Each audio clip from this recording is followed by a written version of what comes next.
Welcome to dive to learn. मेरा नाम है लोकेश अग्रवाल और आज हम लोग पढ़ने वाले हैं फंड फ्लो स्टेटमेंट। ये काफ़ी कुछ कैश फ्लो स्टेटमेंट जैसा ही होता है, लेकिन क्या नया होता है जानेंगे आज की वीडियो में। दोस्तों, आप लोगों को जान के खुशी होगी, हमारी नई मोबाइल एप्लीकेशन लॉन्च हो चुकी है डाइव टू लर्न, जिसे आप एंड्रॉयड प्ले स्टोर से जाके डाउनलोड कर सकते हैं और हमें 5 स्टार रेटिंग के साथ सपोर्ट भी कर सकते हैं। दोस्तों, अगर अभी तक आपने डाइव टू लर्न चैनल को सब्सक्राइब नहीं किया है तो आज ही इसे सब्सक्राइब करें और हमारी नोटिफिकेशंस को पाने के लिए बेल आइकन को क्लिक करें। और दोस्तों, आपको हमारी वीडियो पसंद आने वाली है तो इस वीडियो को अभी लाइक कर दें, क्योंकि बाद में आप भूल जाते हैं। और हाँ, अगर आपको अपने दोस्तों के लिए भी इसे इंपॉर्टेंट समझें तो उनके साथ शेयर ज़रूर करें। दोस्तों, कमेंट करना बिल्कुल ना भूलें, ये हमारे लिए बेहद इंपॉर्टेंट होता है। तो आइए शुरू करते हैं आज की वीडियो। दोस्तों, फंड फ्लो को समझने के लिए पहले हमें ये समझना ज़रूरी है कि फ़्लो ऑफ फंड्स जो होता है ये कहते किसको हैं। कब कोई चीज़ फंड का फ्लो है, जैसे हमने कैश फ्लो का टॉपिक पढ़ा तो कैश फ्लो में कैश अगर आता था या कैश जाता था तो कैश फ्लो स्टेटमेंट में वो काम आता था। लेकिन यहाँ पे फंड फ्लो का मतलब क्या हुआ, तो फंड फ्लो से हमारे यहाँ पे क्या मतलब है उसे हम लोग समझेंगे और जानेंगे कि ये किस तरीके से काम आता है हमारे टॉपिक में। आओ करते हैं शुरू। देखिए, फंड फ्लो स्टेटमेंट में फंड का मतलब यहाँ पे है current liabilities, current assets, current liabilities और non current assets, non current liabilities से। ठीक है, अब क्या है समस्या, ज़रा समझना, एक एक करके मैं आपको बात समझा रहा हूँ। देखो, सबसे पहले फंड फ्लो कहते हैं जब एक तरफ तो आपके करंट चीज़ हो और दूसरी तरफ नॉन करंट हो। कोई भी ऐसी ट्रांजैक्शन जिसका एक इफेक्ट करंट पे आता हो और दूसरा नॉन करंट, बेशक वो करंट असेट्स हो दूसरी तरफ नॉन करंट असेट्स हो, या फिर एक तरफ करंट असेट्स हो। मैं इसको क्लीन करके दोबारा आपको दिखाता हूँ। ठीक है, देखिए, चाहे करंट लायबिलिटी को नॉन करंट लायबिलिटी से जोड़ दीजिए या करंट लायबिलिटी का नॉन करंट असेट से, यानी करंट का इफेक्ट नॉन करंट के साथ हो रहा हो। कोई ऐसी ट्रांजैक्शन जिसमें करंट अकाउंट पे असर आ रहा हो और दूसरा नॉन करंट पे। इसी तरह करंट असेट्स जो है, चाहे तो इसका नॉन करंट असेट्स के साथ कोई ट्रांजैक्शन हो रही हो या इसकी नॉन करंट लायबिलिटी के साथ कोई ट्रांजैक्शन हो रही हो। ठीक है, तो ये जब चीज़ें होती हैं तो उसे बोलते हैं फ्लो ऑफ फंड्स। यानी कि अगर मैं इसको समराइज करूं तो फ्लो ऑफ फंड्स कब होता है, जब एक तरफ हो करंट और दूसरी तरफ हो नॉन करंट। ठीक है, कोई भी ऐसी ट्रांजैक्शन जिसके डबल इफेक्ट में एक इफेक्ट करंट पे जा रहा हो और दूसरा नॉन करंट पे, तो वो होता है फंड का फ्लो। इनफ्लो या आउटफ्लो कुछ भी हो सकता है।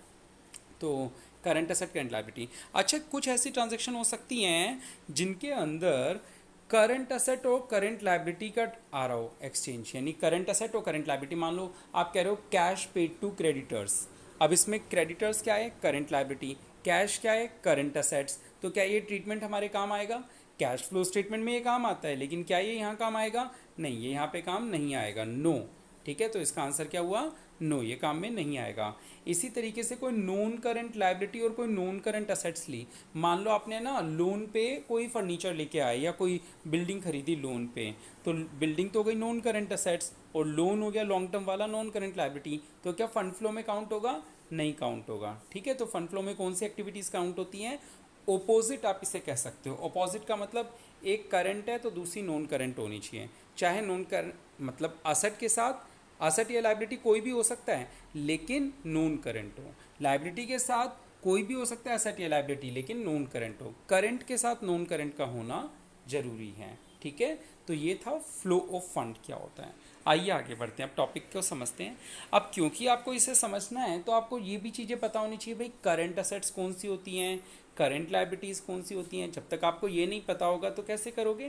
तो मैं हल्की सी एक रिव्यू लिस्ट बता देता हूँ, बाकी आपको एक्सपीरियंस है काफ़ी, आप जानते होंगे, दूसरे चैप्टर्स भी आपने पढ़े हैं करंट असेट, करंट लायबिलिटी के। फिर भी मैं एक बार हल्का सा रिव्यू दे देता हूँ। देखिए, नॉन करंट असेट्स वो असेट्स होती हैं जो लंबे समय के लिए खरीदी जाती हैं, लंबे समय तक यूज़ की जाती हैं, लंबे समय तक उनका बैलेंस जनरली चेंज नहीं होता, वो नॉन करंट असेट्स होती हैं।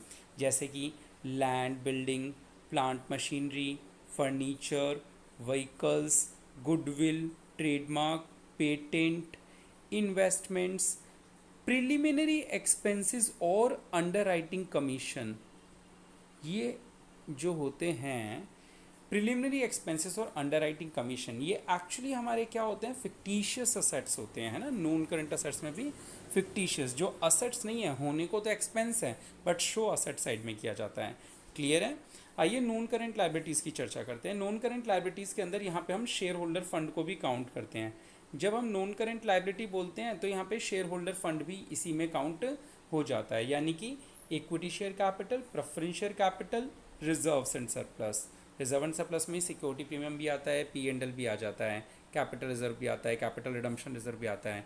नॉन करेंट लायबिलिटी की बात करें तो लंबे समय के लिए लिए गए लोन या डिबेंचर्स या प्रोविज़न फॉर डेप्रिसिएशन। तो ये हमारा सारा होता है नॉन करेंट लायबिलिटीज़, ये सारी नॉन करेंट असेट्स। आइए आगे बढ़ते हैं। करंट असेट और करंट लायबिलिटी की भी लिस्ट एक बार देख लेते हैं। आप लोग को कोई डाउट हो तो कमेंट में पूछ लीजिएगा। करंट असेट्स की अगर मैं बात करूं तो इन्वेंट्रीज स्टॉक का जो नया नाम है। शॉर्ट टर्म इन्वेस्टमेंट्स, आपने छोटे समय के लिए पैसा इन्वेस्ट किया कहीं तो वो करंट असेट्स है, लंबे समय के लिए किया था तो नॉन करंट था। Short term loans and advance, आपने छोटे समय के लिए किसी को उधार दिया। डेटर्स और BR, एक्रूड इनकम और प्रीपेड एक्सपेंस। एक्रूड इनकम होती है एक ऐसी इनकम जिसके लिए आपने मेहनत कर दी लेकिन पैसे मिलना अभी बाकी हैं, तो वो आपके लिए असेट है। Prepaid expense, advance tax, cash in hand और कैश एट बैंक तो ऑफ कोर्स होती ही करंट असेट्स हैं, इसमें आपको कोई डाउट नहीं होगा। आइए बात करते हैं करंट लायबिलिटीज़ की। करंट लायबिलिटीज़ में क्रेडिटर्स आते हैं, बिल्स पेबल आते हैं, बैंक ओवरड्राफ्ट आएगा, short term deposit, short term loan, outstanding expenses, unaccrued income को अनअर्न्ड इनकम या फिर इनकम रिसीव्ड इन एडवांस भी बोलते हैं। ये एक ऐसी इनकम होती है जो हमें काम करने से पहले ही मिल जाती है, तो हमारी लायबिलिटी होती है कि अब हमें काम करना होगा। इसके बाद provision for tax, propose dividend. ये जो 2 पॉइंट्स हैं मैं आपको बताऊं, ये प्रोविज़न फॉर टैक्स और प्रपोज डिविडेंड, इन्हें आप करंट लायबिलिटी ट्रीट करेंगे, लेकिन किसी किसी सिचुएशन में इसे नॉन करंट लायबिलिटी भी माना जा सकता है। सवाल अगर कहे तो कुछ इसके बारे में एडजस्टमेंट गिवन हो तो नॉन करंट लायबिलिटी ट्रीट करेंगे, वरना इसको करंट लायबिलिटी में ही मान के चलेंगे, प्रोविज़न फॉर टैक्स को भी और प्रपोज डिविडेंड को भी। इसके अलावा कोई भी प्रोविज़न जो आपने करंट असेट्स के अगेंस्ट अगर कोई बनाया हुआ है तो वो भी करंट लायबिलिटी ही माना जाएगा, क्योंकि वो करंट असेट्स के अगेंस्ट है। तो ये तो बात रही कि फ़ंड फ्लो को समझने के लिए कि भाई फ़ंड फ्लो क्या होता है, जहाँ पे करंट का नॉन करंट से ट्रांजैक्शन हुआ हो, वो हमारा फ़ंड फ्लो होता है। फिर हमने देख लिया भाई करंट और नॉन करंट कौन सी होती हैं। तो चलिए अब आगे बढ़ते हैं, इसमें बनाना क्या होता है। देखिए इसमें हमें है ना 3 चीज़ें बनानी होंगी। कितनी चीज़ें बनानी है इसमें, हमें 3 चीज़ें बनानी है, 3 चीज़ें सीखनी है। तो पहला हमें सीखना है इसमें स्टेटमेंट और schedule of changes in working capital. इसको हम बोल सकते हैं कि वर्किंग कैपिटल में जो चेंज आता है उसका एक डिज़ाइन सीखने कि उसको कैसे प्रिपेयर करते हैं वर्किंग कैपिटल के चेंजेस को। तो देखो इसको मैं आप लोगों को बताऊं, वर्किंग कैपिटल के लिए पहले वर्किंग कैपिटल क्या होती है इस बात को समझ लो। देखो मैंने करंट कैश फ्लो में भी बताया था, वर्किंग कैपिटल का मतलब होता है current assets minus current liabilities, यही मीनिंग होता है वर्किंग कैपिटल का। तो वर्किंग कैपिटल एक तरीके से करंट असेट्स को रिप्रेजेंट करती है। अगर हम बोलें ग्रॉस वर्किंग कैपिटल तो इसका मतलब होता है करंट असेट्स। अगर हम बोलें नेट वर्किंग कैपिटल तो इसका मतलब होता है करंट असेट्स में से करंट लायबिलिटी माइनस कर दो, ठीक है। तो अगर मैं पूछूं भाई करंट असेट्स की वैल्यू बढ़ी तो आप ये कह सकते हो कि सर इसका मतलब है वर्किंग कैपिटल की वैल्यू बढ़ी, क्योंकि करंट असेट्स ही तो रिप्रेजेंट कर रहा है ना वर्किंग कैपिटल को। तो अगर आपसे कोई बोले डेटर्स बढ़ गए 10,000 से 12,000 हो गए, तो आपका हो गया सर हमारी वर्किंग कैपिटल 2,000 से बढ़ गई, है ना। कॉमन बातें हैं ना दोनों।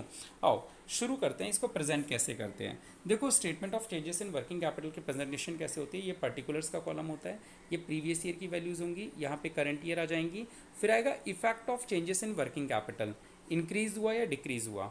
अब मैं इसका आपको कॉन्सेप्ट सिखा रहा हूँ, ट्रिक सिखा रहा हूँ। पहले जरा मैं आपको पर्टिकुलर सिखा दूँ, फिर मैं आपको ट्रिक बताता हूँ, ध्यान से सुनना, बहुत ईजी है।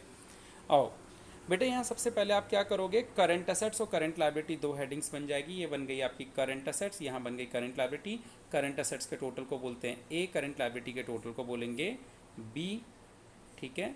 उसके बाद क्या होगा, नेट वर्किंग कैपिटल निकालेंगे। ये कैसे निकलती है भाई, वर्किंग कैपिटल का मतलब क्या होता है, current asset minus current liability. Current asset का टोटल था ए, करंट लायबिलिटी का टोटल है बी, तो वर्किंग कैपिटल क्या हो गई, ए माइनस बी। फिर लास्ट में एक चीज़ और बता देते हैं भाई, इंक्रीज इन वर्किंग कैपिटल हुआ या डिक्रीज हुआ, यानी वर्किंग कैपिटल पिछले साल के मुकाबले बढ़ी या कम हुई। कैसे निकालते हैं, आओ मैं आप लोगों को इसकी ट्रिक और कॉन्सेप्ट सारा सिखा रहा हूँ। आइए पहले करंट असेट्स की बात करते हैं। देखो आप सबसे पहले तो क्या करेंगे, सारी करंट असेट्स जो भी बैलेंस शीट में हमें सवाल में दे रखी है उन्हें छाट के यहाँ पे लिख लेंगे। जितनी भी करंट असेट्स हैं वो सारी आ जाएंगी, उनकी प्रीवियस ईयर की और उनकी करंट ईयर की वैल्यूज़ भी लिख लेंगे। ठीक है।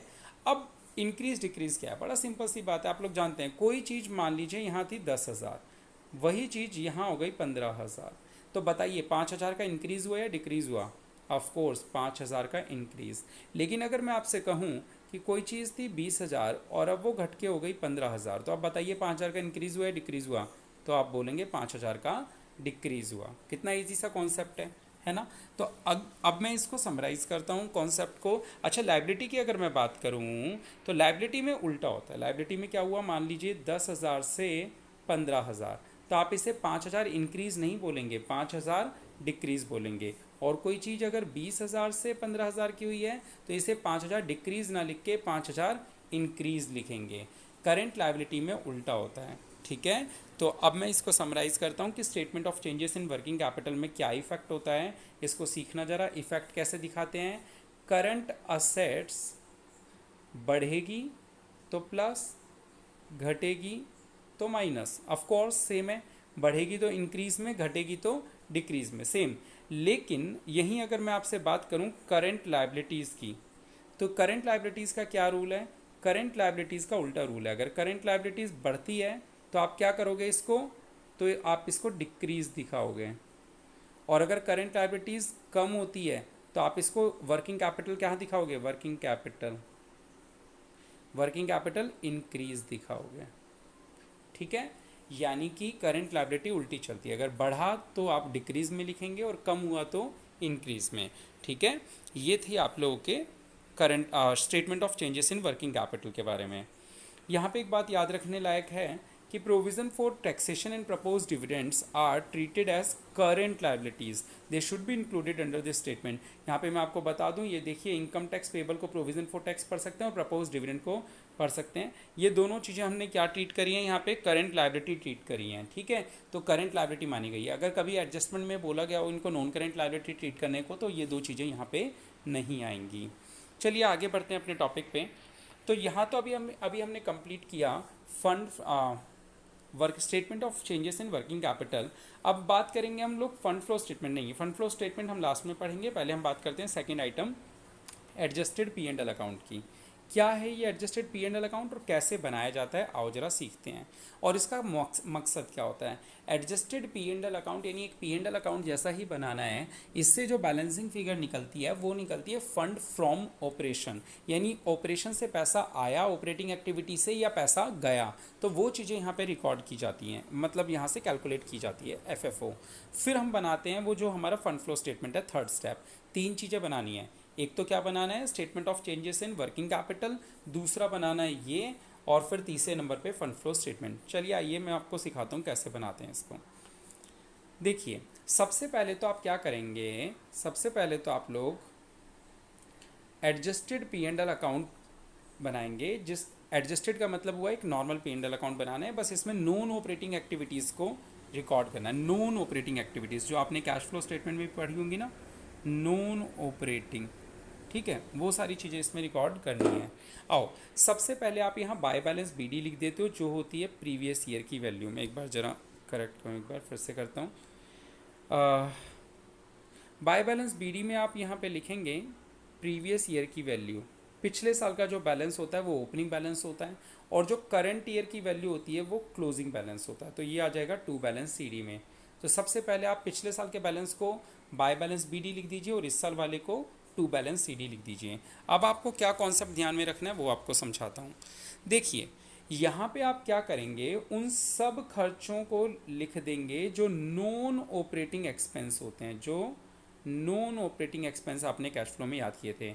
और ये वो सारी इनकम है जो नॉन ऑपरेटिंग इनकम होती है, वो चीज़ आप यहाँ पे रिकॉर्ड कर देंगे। ठीक है। तो आइए ज़रा देखते हैं ऐसे कौन कौन से आइटम है, आपको याद आ जाएंगे। आपने कैश फ्लो की क्लास अगर अटेंड कर ली है, नहीं करिए तो मैं आई बटन पे लिंक दे देता हूँ, आप उसे ज़रूर देखिएगा। फ़ंड फ्लो को सीखने से पहले कैश फ्लो सीख लेने से फ़ंड फ्लो काफ़ी आसान लगता है। आइए शुरू करते हैं। देखिए बेटा, जैसा कि मैंने आपको बताया था, फिक्स्ड असेट्स का डेप्रिसिएशन जो होता है ये नॉन कैश एक्सपेंस होता है। फिक्स्ड एसेट्स को बेचने से जो लॉस हुआ वो भी डे टू डे ऑपरेशन से तो नहीं हुआ, नॉन ऑपरेटिंग हुआ वो भी। आपने रिजर्व में कोई पैसा ट्रांसफ़र किया, आपको याद होगा वहाँ पीएटी से पीबीटी पे जाते थे तो जो 4 आइटम जोड़ते थे वही 4 आइटम यहाँ पे भी जुड़ेंगे, उनमें से एक होता था ट्रांसफ़र टू रिजर्व। अच्छा, गुडविल हो, पेटेंट हो या प्रिलिमिनरी एक्सपेंस, अगर कोई भी चीज़ राइट ऑफ हुई है तो वो राइट ऑफ वाली चीज़ भी यहाँ पे ऐड हो जाएगी। आप ध्यान से देखिए, आपको पता चल जाएगा ये वो चीज़ें हैं जो नॉन कैश हैं या नॉन ऑपरेटिंग हैं। और आप कैसे पता लगाएंगे, आप देखेंगे जब इसकी जर्नल एंट्री आप सोचेंगे तो उसमें करंट एसेट और नॉन करंट, मतलब करंट और नॉन करंट में से कुछ भी नहीं यूज़ हुआ होगा। ठीक है, आओ, मतलब कॉम्बिनेशन फंड फ्लो वाला नहीं मिलेगा आपको। अगला है प्रीमियम और रिडम्पशन ऑफ शेयर और डिवेंचर। ठीक है, नेक्स्ट है इंटरिम डिविडेंड, फिर प्रपोज डिविडेंड। यहाँ पे प्रपोज डिविडेंड मैं आपको बता दूँ, यहाँ पे ये प्रपोज डिविडेंड और प्रोविजन फॉर टैक्स तभी आएंगे जब नॉन करेंट लायबिलिटी मानोगे उनको। यहाँ पे कब आएंगे ये दोनों, जब इनको नॉन करेंट लायबिलिटी मानोगे। और कौन सी वैल्यू आएगी, इसमें वैल्यू आती है करंट ईयर की। ठीक है, याद रखना पी एंड एल अकाउंट में कौन सी वैल्यू आती है, करंट ईयर की। जब फंड फ्लो स्टेटमेंट बनाएंगे तो वहाँ पे हम जो पेमेंट दिखाएंगे वो प्रीवियस ईयर की पेमेंट है, क्योंकि इनका कॉन्सेप्ट क्या होता है, ये इस साल बनाए जाते हैं, अगले साल पे किए जाते हैं। तो यहाँ जो पी एंड एल बनाएंगे ये करंट ईयर वाली वैल्यूज़ का आएगा, और जो बनाएंगे फंड फ्लो स्टेटमेंट जिसमें हम पेमेंट दिखाएंगे कि कहाँ कहाँ पैसा अप्लाई किया, वहाँ पेमेंट जो आएगी वो पिछले साल के पैसे की आएगी, पिछले साल का डिविडेंड, पिछले साल का टैक्स। ठीक है, तो ये तो बात हो गई हमारी सारी बेटा एक्सपेंसेस की। अब जरा इनकम साइड की बात करते हैं। इनकम में देखो, जैसे यहाँ loss on sale of fixed assets था तो यहाँ प्रॉफिट ऑन सेल आ गया। ठीक है, यहाँ डिविडेंड पेड था, ये प्रपोज डिविडेंड वाला, तो यहाँ डिविडेंड रिसीव आ गया। या इंटरेस्ट पेड था, यहाँ दिख नहीं रहा आपको, इंटरेस्ट पेड भी यहीं पे आता है, सॉरी इंटरेस्ट पेड आपका फंड फ्लो स्टेटमेंट में आएगा, यहाँ नहीं आएगा। इंटरेस्ट रिसीव्ड आ गया। ट्रांसफ़र फ्रॉम रिजर्व्स आ गया, यहाँ ट्रांसफ़र टू रिजर्व्स था, या ट्रांसफ़र फ्रॉम रिजर्व इनकम में आ गया। अब आपका ये जो बैलेंसिंग फिगर बचता है, ये जो आपकी बैलेंसिंग फिगर बची बेटा, ये बैलेंसिंग फिगर कहलाती है फंड फ्रॉम ऑपरेशन। जनरली तो ये यहीं आती है, लेकिन ये डेबिट में भी आ सकती है। ठीक है, तो फंड यूज्ड इन ऑपरेशन आ जाता है। फंड फ्रॉम ऑपरेशन का मतलब पैसा आया, फंड यूज्ड का मतलब अगर डेबिट में आ जाता तो इसको क्या बोलते हैं, फंड यूज्ड इन ऑपरेशंस, पैसा गया। ठीक है, तो यहाँ से एक वैल्यू ये निकल आई। तब आपके पास दो वैल्यूज़ दो वर्किंग नोट से निकल के आ चुकी है। पहला, जब आपने ये बनाया statement of changes in working capital, तो आपको पता चला कि भाई इंक्रीज निकली वर्किंग कैपिटल या डिक्रीज निकली। ठीक है, वर्किंग कैपिटल बढ़ेगी तो इसका मतलब पैसा गया है, और कम हुई है तो पैसा आया है। दूसरा आपने सीखा ये adjusted P and L account, इसके में भी अगर क्रेडिट साइड में है तो फंड फ्रॉम ऑपरेशन लिखते हैं, यानी पैसा आया है, और अगर डेबिट में आता तो पैसा गया है। अब हम लास्ट थर्ड चीज़ सीख रहे हैं इसकी, वो है फंड फ्लो स्टेटमेंट, जो फाइनली बनाना था। फंड फ्लो स्टेटमेंट बनाने के लिए हमें दो वर्किंग नोट काम में आए, उनसे जो वैल्यू निकली, जैसे पहला जो वर्किंग नोट था इंक्रीज इन वर्किंग कैपिटल। देखिए, वर्किंग कैपिटल का बढ़ने का मतलब है करंट असेट बढ़ी। जैसे आप मान लो करंट असेट को भी स्टॉक मान लो, तो वर्किंग कैपिटल को स्टॉक के नज़रिए से देखो थोड़ी देर के लिए, ऐसे समझ लो आप, स्टॉक बढ़ा, भाई बढ़ेगा कैसे, आपके पैसे लगे होंगे तभी तो बढ़ेगा। तो देखो, फंड फ्लो स्टेटमेंट में दो साइड्स होती हैं, एक होता है एप्लीकेशन ऑफ फंड्स, दूसरा होता है source of funds. Source of funds का मतलब पैसा आया कहाँ से, एप्लीकेशन ऑफ फंड्स का मतलब पैसा लगाया कहाँ पे।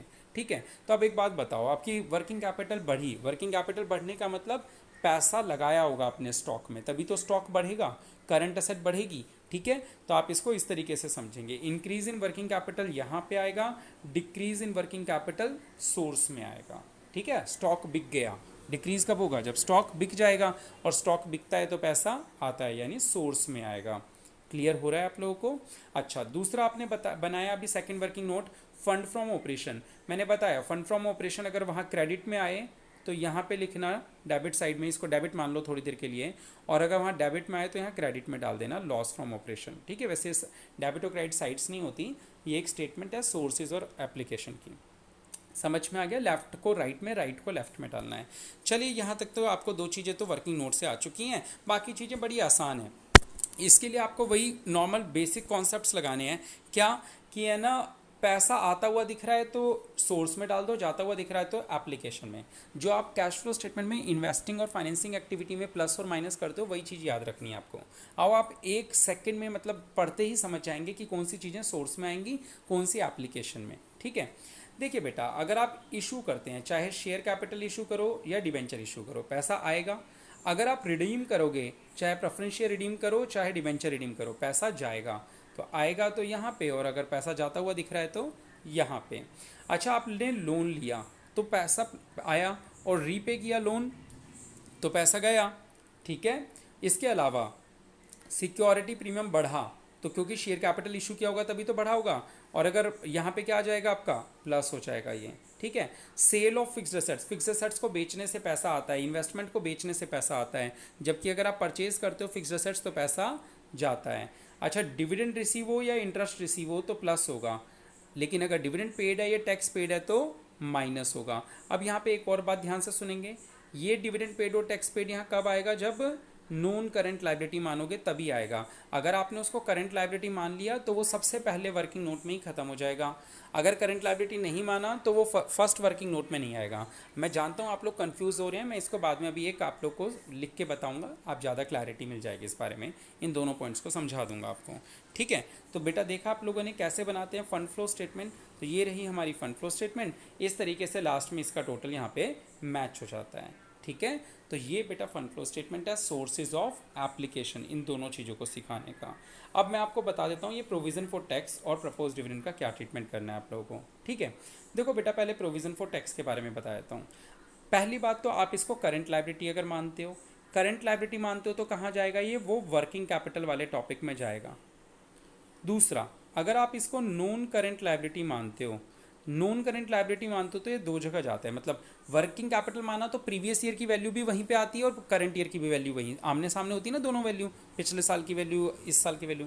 लेकिन अगर नॉन करंट लायबिलिटी मानते हो तो प्रीवियस ईयर और करंट ईयर का अलग अलग ट्रीटमेंट होता है। मैं आपको बता देता हूँ, प्रीवियस ईयर, करंट ईयर। बेटा प्रीवियस ईयर की वैल्यू को आप डालोगे फंड फ्लो स्टेटमेंट में, ठीक है। और कहाँ डालोगे, फंड फ्लो स्टेटमेंट में, एप्लीकेशन में। एप्लीकेशन यानी कि पैसा गया। मैं आपको फिर से लिख दूँ, एक सेकेंड।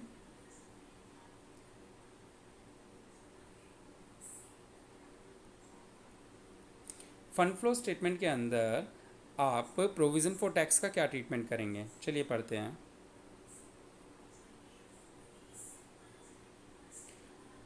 प्रोविज़न फॉर टैक्स, अगर आपने इसे करंट लायबिलिटी माना तो आप इसे वर्किंग कैपिटल में ही दोनों तरह की वैल्यूज़ को दिखा देंगे। लेकिन अगर आपने इसको नॉन करंट लायबिलिटी ट्रीट किया है तो आप प्रीवियस ईयर की वैल्यू और करंट ईयर वैल्यू को अलग अलग लिखेंगे। प्रीवियस ईयर की वैल्यू को आप लिखेंगे फंड फ्लो स्टेटमेंट जो बनाते हैं आप सबसे लास्ट में, उसमें एप्लीकेशन यानी पैसा गया वहाँ दिखाएंगे। और करंट ईयर की वैल्यू को जो आप P&L एडजस्टमेंट अकाउंट बनाते हैं वहाँ पे डेबिट साइड में दिखाएंगे टू प्रोविज़न फॉर टैक्स, क्योंकि ये इस साल का प्रोविज़न है, ठीक है। मैं रिपीट कर देता हूँ, ठीक है। आइए देखते हैं, अगर आप provision for tax current liability मानते हैं तो वर्किंग कैपिटल में ही दोनों साल की वैल्यू हो जाएगी। अगर आप इसे नॉन करंट लायबिलिटी मानते हैं तो प्रीवियस ईयर की वैल्यू को तो फंड फ्लो स्टेटमेंट में एप्लीकेशन में दिखाना कि भाई पैसा गया है, और करंट ईयर की वैल्यू को P&L में दिखा देना डेबिट साइड में कि ये इस साल का प्रोविज़न बनाया है, ठीक है। आ गया होगा समझ। सेम यही काम हमें उसके साथ करना है, डिविडेंड पेड के साथ, ठीक है। तो सेम अगर यही ट्रीटमेंट है डिविडेंड का तो आप डिविडेंड के साथ भी यही करेंगे, ठीक है। डिविडेंड की करंट लायबिलिटी माना तो यहाँ पे, और नहीं माना तो यहाँ दो जगह आ जाएगा, प्रपोज डिविडेंड के नाम से और FFS में। क्लियर है। तो ये था आपका फंड फ्लो स्टेटमेंट का टॉपिक। अगर आपको कोई भी डाउट हो, कोई दिक्कत आती है, समस्या आती है तो आप कमेंट में ज़रूर बताएं। हम आपके लिए हमेशा हाजिर हैं आपको सॉल्यूशन देने के लिए। और आपने अगर वीडियो को अभी तक लाइक नहीं किया है तो प्लीज़ लाइक कर दीजिए, चैनल को सब्सक्राइब कर दीजिए और दोस्तों के साथ इस वीडियो को ज़रूर शेयर कीजिए। तब तक के लिए अब तक के लिए थैंक यू, शुक्रिया, जय हिंद।